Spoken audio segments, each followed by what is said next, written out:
Industrial పార్క్లో big news ఏమంటే చంద్రబాబు గారు మా తెలుగుదేశం పార్టీ వచ్చిన తర్వాత అశోక్ లీలాండ్ వాళ్ళు very positive to come back. మీకు తెలుసు అశోక్ లీలాండ్ మీరు పోయి విజువల్స్ తీసుకోండి, కంప్లీట్ స్ట్రక్చర్ అయిపోయి కంప్లీట్ సెటప్ ఉండింది. లాస్ట్ 5 yearsలో దే వెంట్ బ్యాక్ అనమాట ఫర్ వేరియస్ రీజన్స్. ఎందుకంటే మీకు తెలిసిందే 5 ఏళ్ళ పాలన ఎట్లా ఉండింది అనేది. The minute Telugu Desam party Chandrababu గారు వచ్చిన వెంటనే Ashok Leyland has shown interest. So పార్క్కి ఒక అందం అనమాట, ఒక పెద్ద బ్రాండ్ వస్తూ ఉంది వాపసు. ఇంకా మిగతావన్నీ టీచింగ్ ప్రాబ్లమ్స్ ఇష్యూస్ ఉన్నాయి, అవన్నీ సార్ట్అవుట్ చేస్తాం. మేము పెద్ద ఇష్యూస్ ఏం లేవు. ఎమ్మెల్యే గారు కలెక్టర్ గారు కూడా పాల్గొన్నారు, అన్నీ డిస్కస్ చేశాము. అన్ని త్వరలో సార్ట్అవుట్ చేసి ఇండస్ట్రియల్ పార్క్ని బాగా డెవలప్ చేసే దాంట్లో ఉంటామండి. Thank you.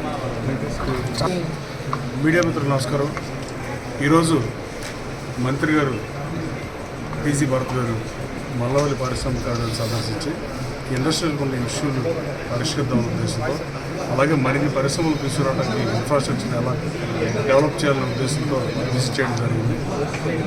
ఇండస్ట్రీలో కొన్ని సమస్యలు చెప్పారు, వాటి పరిష్కారానికి ప్రభుత్వం కృషి చేస్తారని మంత్రి గారు హామీ ఇచ్చారు.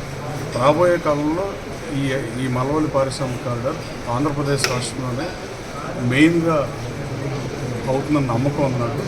దానికి ఎట్టి పరిశ్రమలు మంత్రి గారి సహకారంతో, గౌరవ ముఖ్యమంత్రి గారి సహకారంతో ఎట్టి పరిశ్రమలు ఈ పారిశ్రామిక కారిడార్ని నెంబర్ 1గా తీర్చారు.